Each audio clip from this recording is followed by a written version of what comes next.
Hello, everyone, and welcome to another episode of the Keeping Up with Keith interview series. Happy Black History Month. We have a great guest today. He is a film critic. He has watched many films like beyond belief, and he has he has a show right now on YouTube. So today we are keeping up with Terrence Johnson. Hello, Terrence. Hello. Well, thank you so much for being here. You are a film critic. You have your own site, Le Noir Auteur, and you do Two Black Guys Talk Godzilla. Yes. So, two different things. Yeah. I'm one half of the two black guys who talk Godzilla, but Yes, yeah. So, can you tell me, I guess, how did you get into this space of entertainment? Because I know talking to you before, you initially you weren't even doing anything writing, you're doing something more science related. yeah, so I like originally started writing reviews like way back in the stone age of like 2010. I was a fan of this website called it was Igloo at the time, and it became Award Circuit, and Nathaniel Rogers over at the Film Experience. And I was like, oh, that looks like fun. I'll start writing reviews. I like movies. A lot of that was being fostered because I was getting my degree from Georgia Tech in civil engineering at the time. And so, but I was in Atlanta when like all of these movies and shows started to move production there, right? So like Teen Wolf shot outside of Atlanta and Vampire Diaries and The Walking Dead. And so it was like Hollywood was starting to make an investment in Georgia. And so it was like getting me interested in that. And then I was working as an engineer and I got a sort of a news reporter role with Award Circuit. Clayton Davis, the guy who runs it, is now at Variety. Yes. And it sort of worked up from there. It was like doing news, and then I was covering Comic Cons and festivals and writing reviews, and I've sort of been writing reviews ever since. And it's sort of like it's like a job on the side that like I have given myself. But I like, it's nice to write on my own. I like writing for my own site, and then with the podcast, like the way I met my podcast co-host was through seeing him at a bunch of screenings. Hmm. And then, obviously we were in the same critics group. So it's like we sort of formed our friendship from there. Yeah. Oh, okay, great. You're balancing doing this on the side and you have your day job as well. So how do Yeah. you balance that?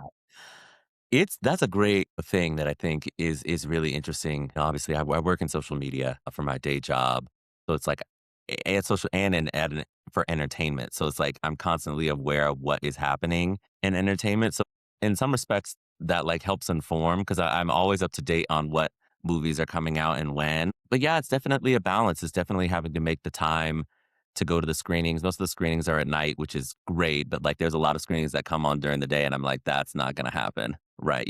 I'm on the clock. But, I try to make time to see the movies that I need to see, um, and writing reviews at night and having them go live the next day. Or if we get an early screening from a studio, you can have that review banked already. You know how to think about it. But yeah, it's definitely having to make the time and portion it out, and just trying to figure out when the best time is to do it all. But yeah, it can be challenging. Yes.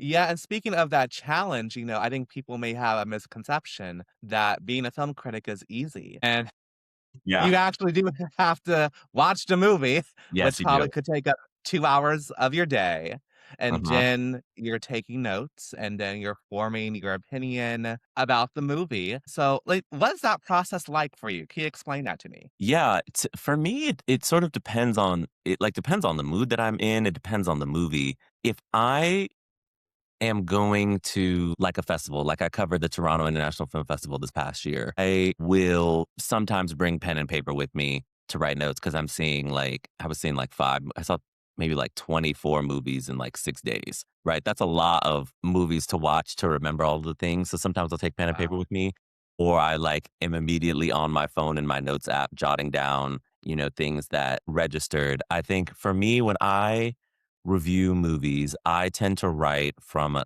this is by virtue of being able to write for myself. I tend to write from like a what made the biggest impression on me respect. So it's like my review is probably not going to run you through every single detail or every single element of the film. I'm going to give you like the impression of how I felt about it. And from that respects, I tend to not bring pen and paper with me when I go to movies, and I'm just like, if you're reading a review of mine and you were like, "What was Terrence's experience at the theater when he saw this?" That is the type of impression you're probably gonna get from the stuff that I write, right? It's like, "Oh, well, he didn't talk about this, this, and this." It's like, yeah, that wasn't the thing that is moving me now as I'm writing this review. And so, yeah, but it varies for every movie. Some reviews are very short where I'm just like, "It was nice.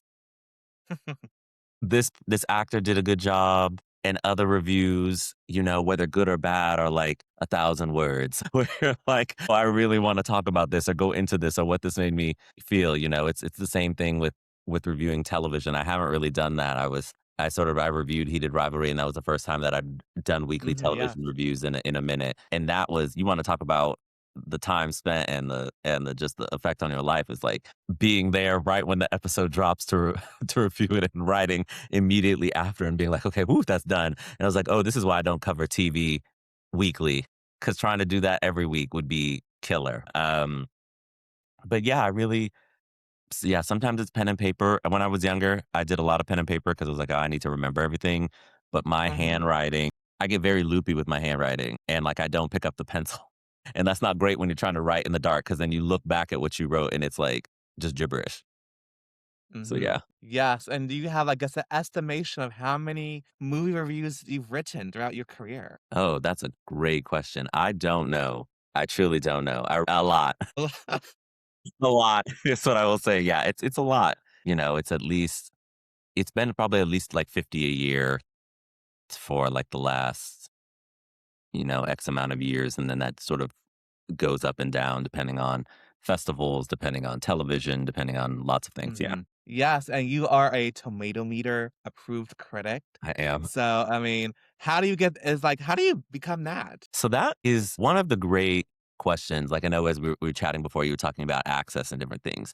Getting on Rotten Tomatoes is obviously a very validating thing for anybody who does criticism. Even as I hold in my heart that like the tomato meter score shouldn't matter and Mhm. doesn't matter to me. Like, if I like a movie and I'm the only critic who liked it, I don't care about the fact that nobody else liked it. Like, I liked it, but it is a very validating thing to have. And I think it's probably like COVID time when they really sort of opened up who could apply and get access to Rotten Tomatoes. It was, I've been writing under the banner of award circuit, for a long time. So I was able to sort of, as I was doing that consistently, I was able to sort of get that access. And Clayton, knew somebody over there. And so it was sort of more like the conversations and then just applying and having the Mhm. reviews to back it up. But like it really can be challenging, because like it used to just be as like you get one writer per outlet. And so, that was tough. But yeah, I just applied. At that point, I'd been writing reviews for like 6 or 7 years. And that was why I had my own site and was keeping it going, because it was like Mhm. sometimes I would write for Award Circuit and sometimes I would just need to write it for myself. Um, yeah, and I was in the Hollywood Creative Alliance. At that time, that critics organization had a different name, and so I just used those two things sort of got me in, and then obviously they started really looking to open up, because I think that Rotten Tomatoes or Metacritic or anything is like when you start limiting to like one person per outlet, it's likely going to be like your lead editor, your main film reviewer, and those people tend to look a certain way, Mm. be of a certain racial makeup, a certain gender makeup. And I think Rotten Tomatoes over like the course of like the last 6 or so years has really tried to like figure out how to broaden that out in a meaningful way, right? You still need to be of quality. Like if you don't do reviews in a certain amount of time, they will definitely email you and be like, "Where the reviews at?" But it is a very validating thing to be on there, even though like I don't feel like it's a gigantic deal.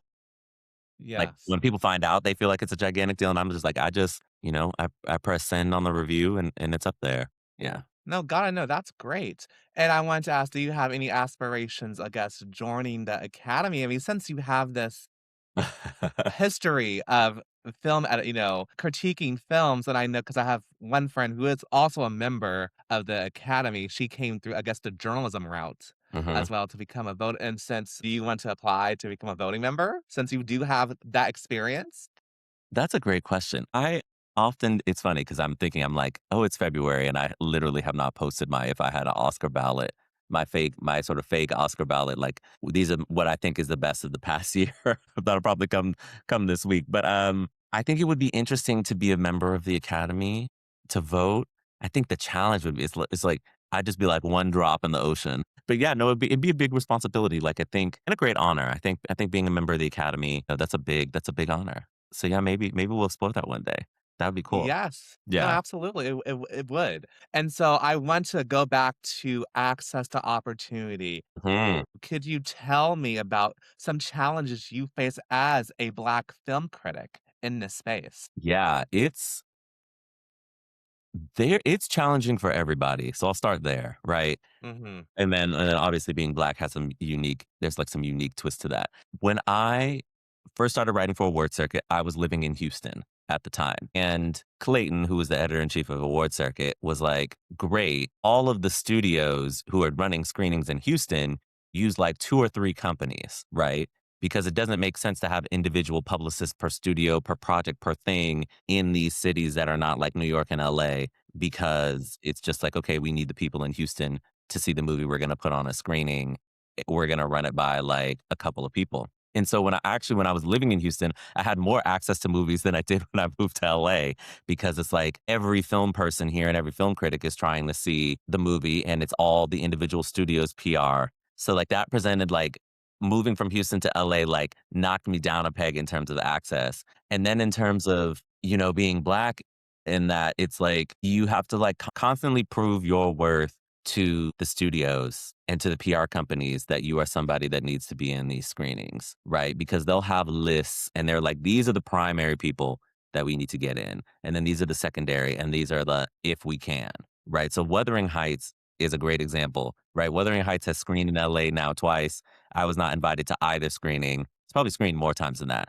But it's like in order to review that movie, I'm gonna have to go see it on my own. And so it's like when you're in, and I've been writing for, we've detailed my history of how long I've been writing and my verification, Mhm. qualifications, and all of that. So it's like it becomes a challenge because you're trying to get access. A lot of the times, black critics are not in different critics organizations, or we start out in different paths. And then it's like you're sort of trying to climb up the ladder and get to know these people. And it's like, it's great when like a company has like a multicultural office, right? Disney does. And so Disney and Pixar screenings I get invited to very regularly, and haven't had sort of any issues of seeing those movies. Whether you and I tell a lot of people who want to go into this is like, you don't necessarily need to be the person who goes to the premiere. You just want to be invited to the screening so you can see the movie and go see it. So like with Disney, it's very much that.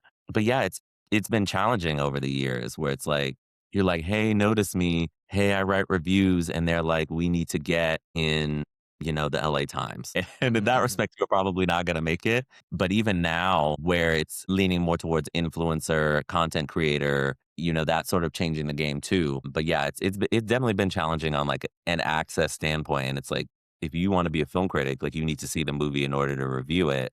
But if you want to be in sort of the wave of conversation, you want to see it early enough so that your review will come out when the other ones do, to be in that wave of conversation. So it's like as a black film critic, sort of as I've come along, it's like I used to have to be just the person who would go see the movie and review it, and maybe I'm in like the regular conversation that's coming out that week versus like the preview conversation. And so yeah, it's definitely had its challenges even now, right? Like I've seen all these things. I'm in multiple critics groups, and I'm still here. Like it would be nice to see that movie. It would be nice to see Wuthering Heights Mhm, mhm. early so I could write this review versus seeing it, today. Yes, yes. Okay, okay. And, you mentioned because, social media content creators, because recently, I was on Threads and I just see, I'm not sure if they're ghost posting or a company. Because I wasn't too familiar with the company, but they said, oh, studios are hiring, we need to get these movies reviewed. We're paying for content creators, drop your information below in the comments. So how the rise of content creation, Yeah. how now you guys are battling for the same thing or Mhm. competing for the same content. So how is that impacting what you're doing right now? Yeah, I think it's interesting. And I think I have a unique perspective, obviously, because of my day job, in that I think studios are trying to market their movies, right? They're like, how can we get the word out about these movies? And so it's like, okay, this influencer has X amount of followers. They make X amount of videos per day. People know them. They go there. They have the built-in audience, right? It's very much it's sort of it just is like to me, it's like the new age newspaper. Like I don't know. Like I grew up in the Bay Area and the Contra Costa Times was our Yes. newspaper. I like my family, we swore by the reviews in the paper. So we would open the paper up on Sunday where we get the art section and would see like it didn't matter who the critic was, but like whatever the review was, if they said that the movie was going to be good, they were probably correct. And so we really trusted them. And that has sort of now transitioned into the social media space where people see these content creators, they see them these influencers, they see them all the time. They know their personalities, they know who they are, they know their views, and they like that trust has now been built up that way because they can see their faces, right? And so studios are like, okay, we want to get the word out about this movie. Let's bring these people in. I think what becomes challenging and what's different than a film critic is that like film critics aren't walking the red carpet before that screening to get their picture taken by Getty to then go in and then give the opinion, right? We're not being paid by the studio to make a video about the movie. Some might be. I mean, like the lines are sort of being blurred, but it's like it's just a different vibe, right? Mhm. And with that, it's like, do you want the critic who has maybe 1,000 social media followers to be at the movie to tell people about the movie? Or do you want the TikToker with a million? So they're sort of Mhm. making these value judgments based off of that. And I think to me, it's like everybody has their uses and their place. I don't think content creators will ever truly take the place of film critics, and I don't think film critics will ever truly, box out the content creators. It's like we all have our things to do, but it has been interesting seeing over the years the shift, Mhm. you know. But yeah, I think I w- my I would always would encourage like people who do content creation about movies to like try writing reviews every once in a while. I think it's really interesting to like edit yourself in words versus edit yourself in video. And and as somebody who has dabbled in content creation, I give props to the people who do it because I'm like Mhm. it's a lot of effort, it's a lot of time and effort. It's a lot of time and effort. But yeah, I think the challenge the challenge just is there aren't as many, like protections is probably not the word I wanna use, but, like or rules, but, like, there aren't as many things that, like, a content creator or an influencer has put on them to be ethical, and this sounds very serious, but it's not meant to be, but it's, like, Mhm.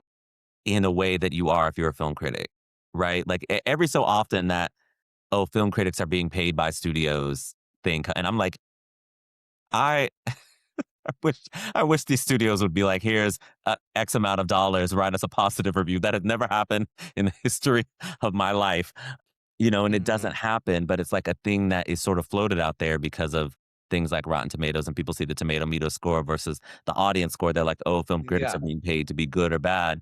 But that same level of scrutiny has never been applied to an influencer or a TikToker, Mhm. right? And so we're coming at it from different places and we have these like different sort of barriers or rules or things that we have to deal with it as journalists or as film critics versus people who are not in that space. And so that's where I think one of the main challenges comes in. It's like if you're getting paid by the studio to be there, obviously they want the honest opinion or not? I think they do, but it just that's something that just I will never, when I go to TIFF and I'm like, I like this movie, it's not because that PR person sent me $100 and told me to do it, So Mhm. it's a different they're like different ball games, but we're all competing sort of for the same access, so it's weird. Yes. No, absolutely. I mean, it's a gray area. I Mhm. feel it's a huge. I say it's a gray ocean. Yeah. Because it spans every sort of subject from sports to journalism to politics to news. I mean, I know recently during one of the gosh, the awards season press tours, I believe this is at the Golden Globes. I think there is some discussion about a content creator not knowing the subject of Mhm. what they were interviewing, and Yeah. people piled on that. If you hired someone that was, had this expertise, you wouldn't have it got that fallout. I mean, it reminds me back, a couple oh gosh, actually, yeah. maybe 2 years ago or maybe 1 year ago, when at the Grammys, I think they were hired by the Associated Press, I don't know, I think I know what you're saying, yeah. but I think they were interviewing Babyface, and then Chapel Roan ca and they just ditched the interview to Mhm. go talk to Chapel Roan, Yeah. and then they got all that heat. I'm like, "You're dismissing a legend who has inspired" I mean, one of my favorite singers, Yeah. Ariana Grande. So so, like, Yeah. people I know. So, like, that's a big deal, you know? He Yeah. gave us people that we appreciate, and now you just ditched him. Oh, chaperone. Um Yeah, that was messy. I remember that. But yeah, it's interesting. Like I personally don't try and compete, Mhm, right? Like there's it's just different ball games. Like and I try not to get jealous of people with that. But it's like because for every there are bad TikTokers, but then you have somebody like Amelia de Moldenberg, right, who does Chicken Shop Date, mhm, but she's invited to all these premieres. But that's because she knows her stuff. Like she did an interview about the level of preparation. So it's not that people who come from these different arenas can't have the access and do it well. It just is like they don't necessarily maybe have the training or the length of experience that other people do, and that leads them to do things like dismiss Babyface in favor of Chapel Roan, which is crazy because Babyface is probably one of the most important songwriters of the last what 30, mhm. 40 years. So yeah, it gets a little messy. Yes, yes, and so we are in award season, Mhm. so what are your thoughts of award season so far? Award season so far. This is so for somebody who came up writing for award circuit. I had like a brief period where I was like Oscar obsessed. Mhm, And now I'm on the other side of that and I'm like, the awards is fine. Whoever wins is fine. If my favorite movie wins, that's great. I think this year's award season has sort of borne out like I thought it would. I think Jessie Buckley should just stand on the stage when they get to Best yeah, Actress at the Oscars because she is going to win, and it's like let's just do away with the pretense. Let's just have her already up there. So she can have more time for her speech.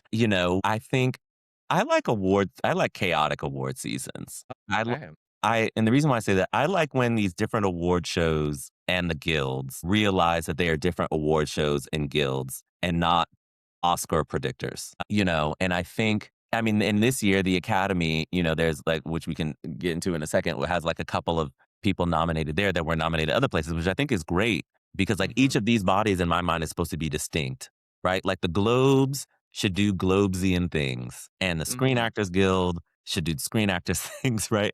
Like I don't yeah, like when everybody, mhm, mhm, yes, even though I think Timmy is very good, in Marty Supreme, I think we're gonna look back at him sweeping in the way that we look back at like Helen Mirren and the Queen, right? Very good mhm, performance, but you look at the Oscar lineup she was up against, and it's like she beat all of these women like 5 times in a row and got the Oscar. And it's like, Penelope, it's like I think Penelope Cruz and Volver is that year, and Judy Dench in Notes on a Scandal, and Kate mhm, Winslet and Little Children. It's just like, and Helen Mirren just swept them. And so, with Timmy, it's like, I would love if Michael B. Jordan could win something. mhm, You know, Timmy's biggest problem is probably Wagner Mora. I think that movie, The Secret Agent, is sort of building real momentum mhm. and in that way. But yeah, it's been an interesting way. I want every award show to have a different winner and for us to get to the Oscars and be like, who's gonna win? That's where I think award season is at its best. Yes, yes, and you even wrote about the Oscar I nominations, the did. good, bad, and the ugly. Mhm. And no, and Sinners had a record, Yeah. nomination, 16 nominations Crazy. for the Oscars. So what do you think how are they gonna come home with some gold? I think they'll come home with some gold. 16 nominations for a black vampire movie is like unreal.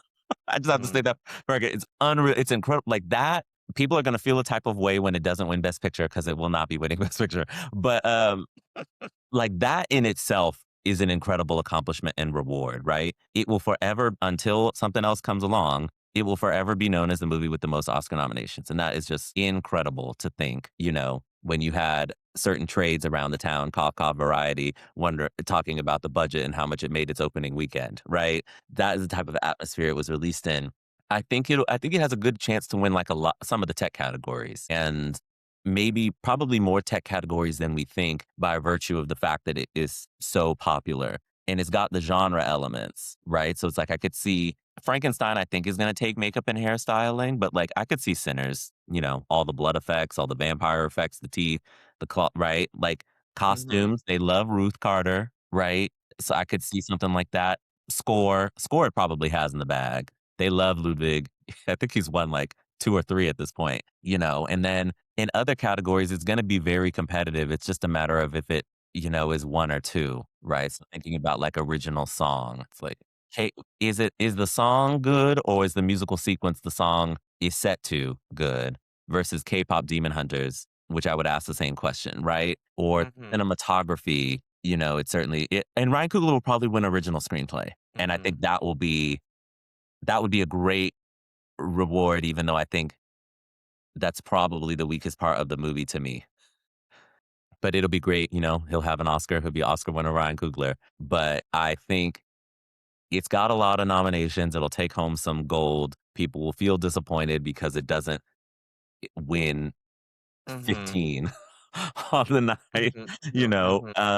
but, like, that amount of nomin because it's unfortunate if one battle after another was not there. Mhm. I think Ryan Coogler I think Sinners would be cakewalking to Best Picture Mhm. direct, like, all of the things. It's just unfortunate that one battle after another, released by the same studio, is there alongside it because Paul Yes. Anderson has been nominated, like, 7 or 8 times, and he's never won. People love him. He's a uber respected director, right? He's got it and Ryan has all these industry connections too, but Paul Thomas Mhm. Anderson has just been around. He's been making movies for longer.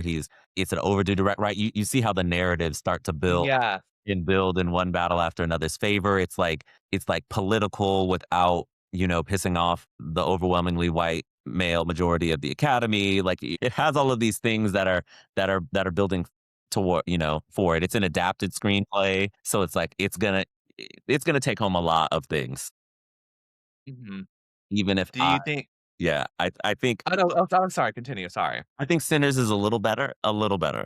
Not a lot better, but a little better. So, but I think either would make a good Best Picture winner. Gotcha, and do you think, Tiana Taylor is gonna get Best Supporting Actress? Ooh, this is funny enough. You mentioned two black guys talk Godzilla. This is me and my friend Aaron, who co-hosts that show. We're going to Griffith Yeah. Park. And we were arguing about who we think would win supporting actress, and it's like I could see anybody other than maybe Wunmi winning, but I think Wunmi getting nominated is just incredible. I was like, oh, okay. Sometimes the Academy reminds you that they like can see acting in a different Mhm. way. A lot of times they go for loud, but like sometimes it's like Rachel McAdams in Spotlight or something like Wound Me, Yeah. where like the performance is a little quieter, but it's like it's still doing what it Mhm. needs to do within the context of the movie. I think she has a great shot. I think it's probably between her and Amy Madigan for Weapons. Warner Brothers, they just have a phenomenal year. And it's just a matter of like what Mhm. mood they're in. And you just will never know. You just will never know. But I think she has a great shot. I think she's probably taking the lead now. I think, she'll have a good shot. Okay, gotcha. So I just wanna get your pulse on some current things happening. So we mentioned Warner Brothers. Let's talk about the sell to, the Mhm. potential sell to Netflix. I mean, it's still going through. Paramount is still trying to get their hands on it. Yeah. What are your just from you working, writing about the industry, what perspective do you have on this? I was shook when it was announced that Netflix was buying Warner Brothers. And I've had many conversations with my colleagues about this. I still personally found it weird that Apple never jumped in there to try and but like Apple doesn't need to or necessarily want to. But I was just like, Apple felt like the best of all the worlds, right? It's like you could blend Apple TV and HBO Max. That the quality of the programming on both of those fit a little better. Mhm, Apple has theatrical distribution deals, but doesn't necessarily have like a theatrical arm in the way mhm, that Warner Brothers does. And so Netflix buying it feels both doom and gloom and like a weird necessary evil of the time, right? It's like it feels weird for a company that does not care about theatrical windows to buy, one of the oldest movie studios in existence. The business models just don't seem to fit. It feels weird because HBO Max and HBO go up against Netflix all the time in these awards scenarios and for viewer space. And it's like, what is the end result of this? Are you gonna really keep two, or is one gonna have to fold into the other? You know, Netflix for all of its greatness, it just can't touch HBO. Mhm. It can't touch HBO. And so it feels like a weird fit. But the reason why I say it's a necessary evil is Paramount trying to buy Warner Brothers is insane. Like, Ellison's, y'all need to figure out how to get Paramount right, right? Like, Mhm. if we're ranking the studios in terms of like hits and things that have come out, like Paramount might be last. Yeah. Disney is probably number 1, you've got Warner Brothers number 2, Sony is probably Universal probably 3 or 2 or 1 depending on the year. Sony, even though they sold K-pop Demon Hunters to Netflix, which was very silly, is up there. And then Paramount is probably last just in terms of like the market share in terms of, movies that they put out. And so it's like I see why the Warner Brothers people keep telling their investors like this deal is bonkers because it's like they already have a studio that they haven't fixed yet. And now they want to come and buy us because they want to get into the news networks to shape the news a certain way. And it's like that is not a good enough reason to buy a company, no matter how much money you put forward. So it's like it's almost like Netflix is the thing that is blocking that catastrophe. Mhm. I just think it would be really silly. In hindsight, it's very silly that Disney bought Fox. Everybody was so excited that the X-Men could join the Avengers, but it's like, did Disney need a whole other studio? Mhm. They seem to be doing fine. So yeah, I I guess I just have to hope, probably naively, that Ted Sarandos and company will recognize the validity of the theatrical window and like Mhm. let Warner Brothers operate as it should, let HBO operate as it should, and just have it be like another feather in the cap of the company versus like, even though I know down the line, Netflix and HBO Max are going to merge at some point, Mhm. and then that is like, oof, what we'll have Yeah. to deal with when that happens. But yeah, No, no, I agree with your points. I think my only issue, it's just been so public. yeah, So it's been so public and I'm just like, I wanna buy it, I wanna buy I'm like, it's coming off desperate. it is. It's coming off very desperate, and as you mentioned, for the reasons for the news network, Yeah. well, we already see what is happening at the Mhm. Tiffany network. So yeah. So another pop culture moment that to discuss, I Mhm. have to discuss it since we're here. Heated Rivalry. And so, I mean, I know because I said we had an Olivia Dean fall, now we're ending on a Heated Rivalry winter, now.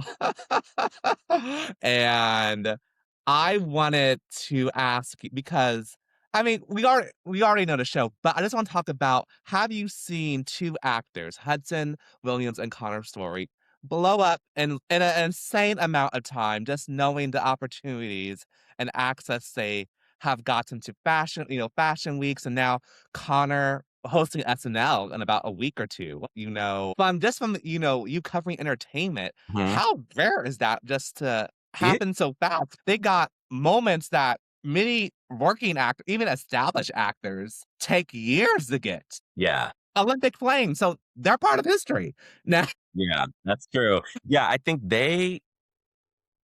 think, and I believe we've talked about this before, but it's like, I think, and this is my biggest note about Heated Rivalry. I think that the best business decision that was made, aside from green lighting the show, was dropping it when they did, right? It came out Mhm, US Thanksgiving weekend, and it gave a bunch of people, right, on HBO Max and Crave at the same time.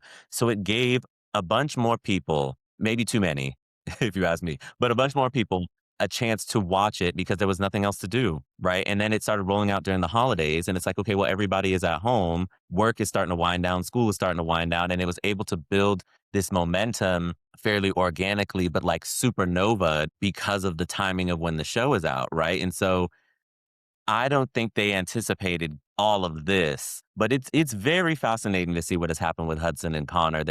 It's certainly one of the fastest rises to like celebrity, that I've seen in a long, long time. Yeah. You know, I was trying to figure out who was the last one. I would have to it would take some, like, deep research for me to figure out who, got, like, this famous this quickly, and I think that's also due to the timing, right? It's like, it had this big moment, everybody got feral for it over the holidays, and then when they came back, there were all of these other marketing opportunities that were on the other side, as we were in 2026, that they could take Mhm. advantage of, and they have, it's I think it's great. I think it's great for them. I'm interested to see, like, what it will transition into. Mhm. They're like the name on everybody's lips right now. It seem to be they got to do the Olympics. Hudson walked that runway. Although I would maybe say Hudson, let's just be in the front row. Yeah, yes. Walk Yes. was a little rough. Walk was a little rough. I mean, I get it. I get it. They're living their best life. Yeah, like, What the I hell? love that for you. I love that for you. I truly do. But yeah, no, I think it's really cool, and I just hope that I wonder what it'll transition into as we go throughout the year and other people pop up or season 2 rolls around, and or in terms of, like, just their careers. I don't think it'll just be a singular moment because I think the show is getting 2 more seasons. Obviously, Rachel is writing Mhm. another book or has written another book that's gonna come out this year. But it's like it'll be interesting to see. Is it just this show, this time, this moment? Or is it like the launch of like a long career? Or is it, is there a fall from grace? Like they're saying a lot of what I talk to my friends about right now is like people love them and it seems like they're saying all of the right things right now. Like what happens when there's like a small controversy or something? Is that fall from grace going to be really steep or not? So yeah, we'll see. But Mhm. it's cool. It's cool that it happened for like a gay show, Mhm. you know. Yes. I think it's cool that it happened for that. I think Francois Arnault, I think he might be an even better test case where it's like, I have Yeah. seen him in multiple things, Yeah, my brother too. Yes. right? He stays booked and busy. He is a working actor. And now it's like he's going to Fashion Week. He's going to these parties. He's going to all of these other things. It's like it's the rising tide of Hudson and Cotter is really lifting all the ships in this case. Yeah. Yes, yeah, no, even Robbie GK as well. Yeah. Um, He was at and the I Super wanted to Bowl. And I was like, well, why were you at the Super yeah. Why were you at the Super Yeah. Bowl? Yeah. Yes, yes, and I wanted to ask because I think this and also I think this is gonna be a test case of how entertainment is gonna respond. Because Mhm. what do you think what could Hollywood learn from this, and what do you think the biggest mistake they're gonna make Ooh. from this? Because I feel there is a mistake happen that they're gonna make. I can you wanna know what the biggest mistake they will make? They will Mhm, make, might, will. They'll greenlight a bunch of sports shows, or they'll greenlight a bunch of hockey shows. mhm. And Okay. I don't think that's the lesson to learn from Heated Rivalry. I think the lesson that they should learn, I think it's several things. I think it's to get source material and treat it seriously. Me and my roommate have this conversation all the time with superhero movies, Mhm. particularly when it came to like the Zack Snyder DC universe. And it's like Superman, my favorite superhero, is silly. He's inherently Yes. silly. And like, but you need to take that seriously, right? It doesn't mean that it needs to be like pratfalls and stupid jokes all the time, but like the fact that he puts on glasses and nobody can tell is silly. But that's born from the human experience of we have all met somebody who we know wears glasses all the time and we see them without the glasses and we're like, who is that? Right. Mhm. So with Heated Rivalry, I think Jacob Tierney treated the material seriously in all of the various aspects, right? He kept in Rachel Reed's humor, which I think is her biggest asset as a writer. He kept in all of the sex, and then they shot it like a real show versus just being like slapdash with it, right? Bridgerton does the same thing, right? These are romance novels, but like the audience is so massive, and so treating it seriously, I think the lesson should be that, and it's a lesson I don't know if they learn yet because I haven't if the Amazon off-campus hockey show had come out Mhm. before Heated Rivalry, I wonder because I've seen a ton of even with it not coming out first, I've seen a ton of YA sports romance dramas or YA romance dramas or new adult romance dramas being greenlit and announced, right? Yes. Far more than I have seen queer romance material being announced. And that has always been my concern about, and not concern, but just my caution when people talk about Heated Rivalry being this game changer, right? No pun intended to the name of the Yeah. series. Yeah. but, like, it's great to have, but, like and it's not on the show to need to be the thing that jumpstarts queer romances, but, like, it could so easily just be this moment. It could so easily Mhm. just be this show, and I think that the lesson there is, like, just people yearn for a variety of storytelling, and this was a Mhm. piece of storytelling that they didn't know that they wanted, other than people who, like myself, read a lot of romance novels and we love them, right? But it's like, I wish Hollywood would be a little more forward thinking, right? In my mind, Heated Rivalry, what debuted in November, we're now in February. Like, we should have read in Deadline like three gay Mhm. shows are in development at major studios, right? And we haven't. But there's been a lot of romance novels mentioned. There's been a lot of sports Yeah. like, and so that's the thing. It'll be interesting to see. I think not being afraid of new talent. Sometimes Mhm. I think Hollywood, because we're so long from the studio system, sometimes I think they forget that Hollywood is the king making business. Like, they can Mhm. make anybody a star, Yeah. but like, look at like Connor and Hudson are stars in this moment simply Yeah. from being in one television show. Mhm. And, I don't want to constantly be fed new talent because I think you will be fed new talent people out of careers, right? Like, that's the thing with Connor and Hudson. It's like, what does the new talent shine start to wear off on them? And then do they become like we don't want to see them Establishment. projects. Yeah. Do they become Glenn Powell, right? Where Glenn Powell, Mhm. eminently likable in some movies. Now, how the movies are doing is whatever, but people are like, oh, he's in too many things. We need new talent. And it's like, well, it took him 10, 15 years to get here, so just different things Mhm. like that. But yeah, I think those would probably be like the couple of things that are top of my mind. But I do think they're going to be like sports dramas or just romance in general. And it's like, well, no, that's not the reason. You know, can something like Footballista, I should probably say, get greenlit? Like, that would make an amazing television show. That's a gay soccer romance book that I think would be great. But yeah, we shall see. But I do think they're going to take the wrong lessons. I do. Yes, yes, and you mentioned source material is very important. I mean, this is a conversation for another day for No. especially in superheroes because I feel in source material, it's kinda because I think maybe because growing up as a millennial in the '90s or early 2000s, I think some fans just wanna see their cartoon Yeah. just adapted into live action, and I think that's the struggle that Yeah. superhero movies are Yes. Yeah. having I at the mean, moment.